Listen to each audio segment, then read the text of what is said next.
یسوع نے اپنی ماں اور اس شاگرد کو جس سے محبت رکھتا تھا پاس کھڑے دیکھ کر ماں سے کہا، اے عورت دیکھ تیرا بیٹا یہ ہے۔ پھر شاگرد سے کہا، دیکھ تیری ماں یہ ہے۔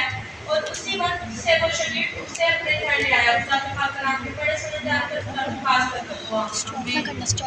میں باجی انم کو دعوت دیتی ہوں کہ وہ تیسرے گھنٹے کو ایکسپلین کریں۔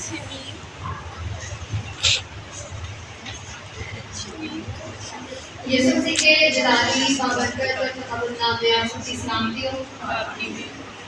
آج ہم نے جو تیسرے کلمے کی تلاوت سنی ہے جسے محبت کا کلمہ کہتے ہیں، اور کلام حق میں اگر ہم دیکھیں تو کلام حق کے مطابق محبت کا مطلب ہوتا ہے اپنے سے زیادہ دوسروں کی فکر کرنا۔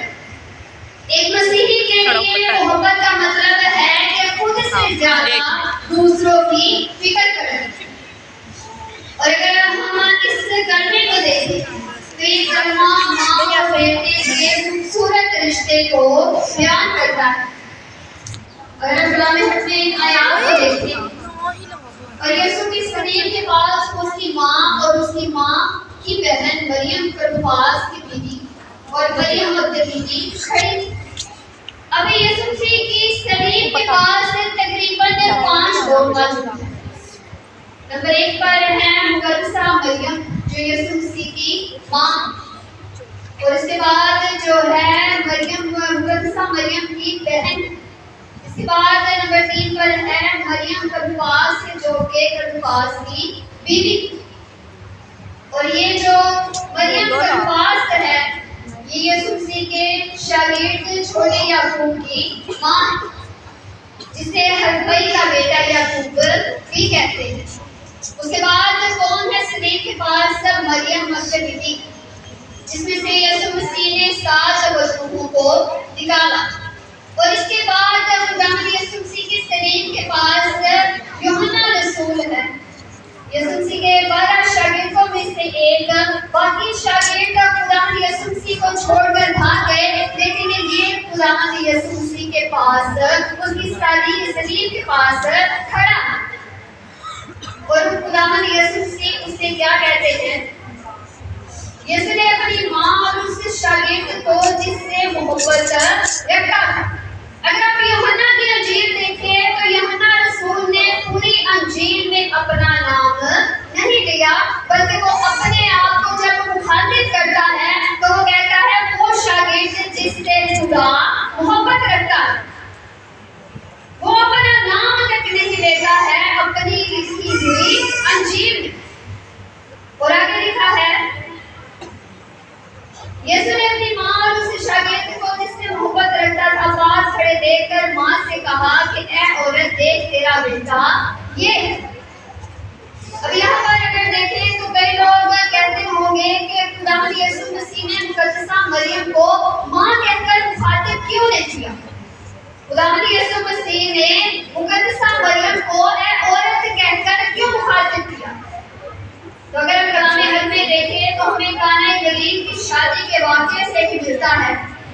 اگر آپ یوحنا کے انجیل کے 2 باب میں دیکھیں تو جب خداوند یسوع مسیح بپتسمہ لیتے ہیں تو اس کے بعد کیا ہوتا ہے؟ وہ ایک شادی پر جاتے ہیں جو کہ کانا گلیل کی شادی۔ اس شادی میں کون کون موجود ہے؟ اس شادی میں مقدسہ مریم ہے، خداوند یسوع مسیح ہیں اور ان کے شاگرد ان کے ساتھ موجود ہیں، اور اس شادی میں میں ختم ہو جاتی ہے۔ اور مقدسہ مریم جو ہے یہ ساری سچویشن خداوند یسوع مسیح کو ایکسپلین کرتی ہے کہ اس کے پاس میں ختم ہو گئی ہے۔ تو خداوند یسوع مسیح کہتے ہیں اے عورت مجھے تجھ سے کیا کہا، میرا ابھی وقت نہیں آیا۔ خداوند یسوع مسیح 30 سال تک جو ہے اپنی ماں مقدسہ مریم اور مقدس یوسف کے تابع رہے۔ انہوں نے تابعداری فرمانبرداری کے ساتھ اپنے دنیاوی ماں باپ کے ساتھ زندگی بسر کی 30 سال تک، لیکن جب وہ بپتسمہ لیتے ہیں اپنے اس مشن کا آغاز کرتے ہیں جو خدا باپ کی طرف سے انہیں ملا تھا، اور وہ مشن تھا کہ انسان کی نجات۔ وہ رشتہ جو باغ عدن سے ٹوٹ گیا تھا اس کی بحالی کا جو تھا وہ کام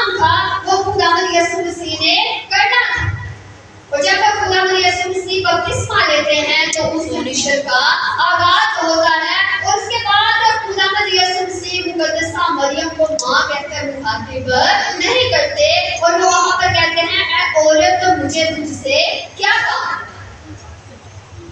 اور اگر دیکھیں تو یہ اگر یونانی متن میں دیکھیں تو عورت کا مطلب یہ ہے کہ میڈم یا میں، یہ کوئی بدتمیزی والا لفظ نہیں خدا یسوع مسیح نے استعمال کیا، بلکہ انہوں نے کہا ہے اس کا مطلب ہے میں کہنا یا کسی کو میڈم کہنا کہ میڈم یا مجھے آپ سے کیا کام ہے؟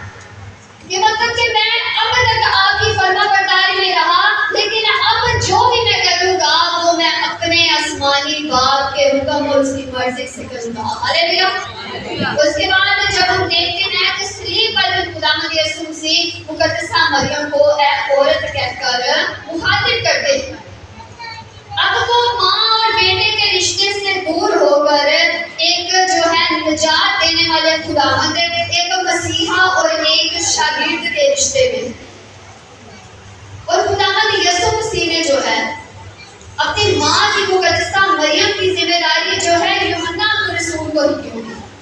ہمیں ملتا ہے کہ یسوع مسیح کے اور بھائی بھی تھے، لیکن اس خداوند یسوع مسیح نے یوحنا رسول کو ہی اپنی ماں کی ذمہ داری کیوں دی؟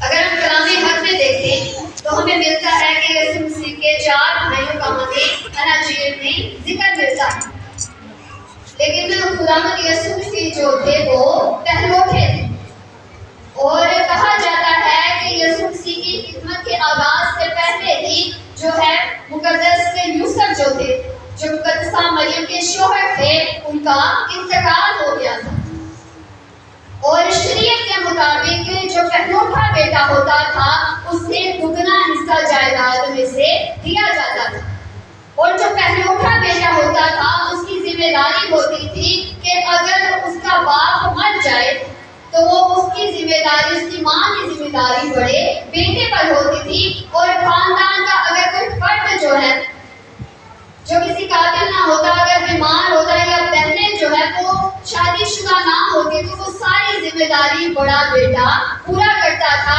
اس لیے بڑے بیٹے کو دگنا حصہ دیا جاتا تھا، اور اگر کسی عورت کا جو ہے شوہر انتقال کر جاتا تو بڑا بیٹا اپنی ماں کی ذمہ داری لیتا، اور یہاں پر مقدسہ مریم کی ذمہ داری کس کی تھی؟ خداوند یسوع مسیح کی تھی، کیونکہ وہ پہلوٹا تھا، لیکن اس نے اپنی ماں کی ذمہ داری آگے جو ہے اپنے دنیاوی بھائیوں کو کیوں نہیں دی جو مقدسہ مریم اور مقدس یوسف کے آگے سے بچے تھے؟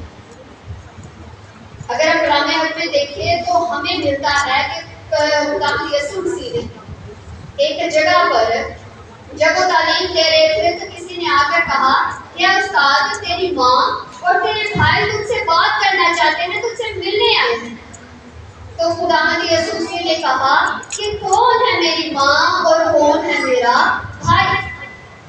میری ماں، میری ماں بہن اور میرا بھائی وہ ہے جو میرے آسمانی باپ کی مرضی پر چلتا ہے۔ وہ دنیاوی طور پر مقدسہ مریم اور مقدس یوسف کے بچے اور خداوند یسوع مسیح کے بھائی تھے، لیکن انہوں نے ابھی تک خداوند یسوع مسیح کو اپنا خدا تسلیم نہیں کیا تھا، وہ خداوند یسوع مسیح پر ایمان نہیں لائے تھے، اس لیے خداوند یسوع مسیح نے اپنی ماں کی ذمہ داری کسے دی؟ اپنے شاگرد یوحنا رسول کو، اور یوحنا رسول کو جب وہ ذمہ داری دیتے ہیں تو کہتے ہیں، مقدسہ مریم سے کہتے ہیں کہ اے عورت دیکھ تیرا بیٹا یہ ہے، اور شاگرد سے کہتے ہیں کہ دیکھ تیری ماں یہ ہے، اور کیا لکھا ہے کلام میں کہ اسی وقت یوحنا مقدسہ مریم کو اپنے گھر میں لے جاتا ہے۔ اگر ہم کلام حق میں دیکھیں تو لکھا ہے کہ جو تھوڑے میں دیانتدار ہوتا ہے خدا اسے زیادہ کا مختار بناتا ہے۔ یوحنا جو ہے اپنی باقی ذمہ داریاں نبھانے میں جو ہے وہ قابل ہوگا، اس نے احسن طریقے سے اپنی باقی ذمہ داریاں نبھائی ہوگی دنیاوی طور پر، اس لیے خداوند یسوع مسیح نے اپنی ماں کی ذمہ داری جو ہے وہ یوحنا رسول کو دی۔ اور دوسری بات یہ خیال کی جاتی ہے کہ خداوند یسوع مسیح چاہتے تھے کہ میری ماں جو ہے وہ روحانی ماحول میں رہے، کیونکہ اگر آپ دیکھیں تو جب خداوند یسوع مسیح آسمان پر گئے، جب خداوند یسوع مسیح آسمان پر اٹھائے گئے تو جب 120 کی جماعت پر روح القدس رسول نازل ہوا تو ان میں مقدسہ مریم بھی شامل تھی اور انہوں نے وہ سارے کام ہوتے دیکھے، کلیسیا کو بڑھتے دیکھا، کلیسیا کو ترقی پاتے دیکھا، اور یہ سب اس لیے ہوا کیونکہ خداوند نے اپنی ماں کی ذمہ داری ایسے شاگردوں کو دی تھی جو روحانی طور پر خداوند یسوع مسیح میں قائم تھا اور خداوند یسوع مسیح پر ایمان رکھتا تھا۔ اور اگر آپ دیکھیں تو کلام حق میں ہمیں ملتا ہے کہ خداوند یسوع مسیح کے بھائی جو تھے وہ یسوع مسیح کے مصلوب ہونے کے بعد، اس کے آسمان پر اٹھائے جانے کے بعد جو ہے خداوند یسوع مسیح پر ایمان لائے تھے۔ آج اس بات سے ہمیں کیا سبق ملتا ہے؟ اگر ہم اس کلمے کو دیکھیں تو ہمیں اس سے کیا سبق ملتا ہے؟ اس کلمے سے ہمیں سبق ملتا ہے کہ جیسے خداوند یسوع مسیح نے اپنی ماں کی دنیاوی ضرورتوں کا خیال تو رکھا کہ ہاں میں پہلوٹا ہوں، میں نے اپنی ذمہ داری پوری کرنی ہے، میں نے اپنی ماں کی ذمہ داری اپنے شاگرد کو دی ہے، لیکن وہ شاگرد بھی کیا تھا؟ روحانی تھا، خداوند پر ایمان رکھنے والا تھا۔ آج ہمارے لیے اس کلمے میں یہ سبق ہے کہ ہم اپنی فیملی کی دنیاوی ضروریات کو تو پورا کرتے ہیں، لیکن اس کے ساتھ ساتھ ہمیں اپنی فیملی کی روحانی ضروریات کو بھی پورا کرنا ہے۔ ہاللیلویا! کیونکہ اگر آپ خداوند میں ہی قائم نہیں ہیں تو آپ دنیا کی جتنی مرضی آسائشوں میں رہتے ہیں، لیکن اگر آپ خداوند میں قائم نہیں ہیں تو اس سب کا کوئی فائدہ نہیں۔